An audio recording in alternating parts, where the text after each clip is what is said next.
YSR Congress party జిల్లా అధికార ప్రతినిధి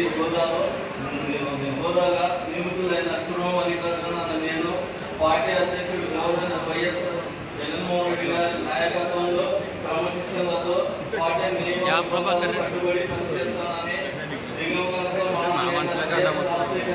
ఆలోచన ఆశయాల సాధనపై లక్ష్యంగా పార్టీ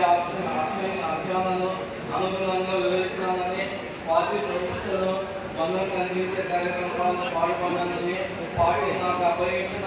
ఈ బాధ్యతలను నీతి నిజాయితీతో మనస్ఫూర్తిగా నిర్వహిస్తానని పార్టీ అభ్యున్నతకై పాటుపడి వైఎస్ జగన్మోహన్ రెడ్డి గారి నాయకత్వంలో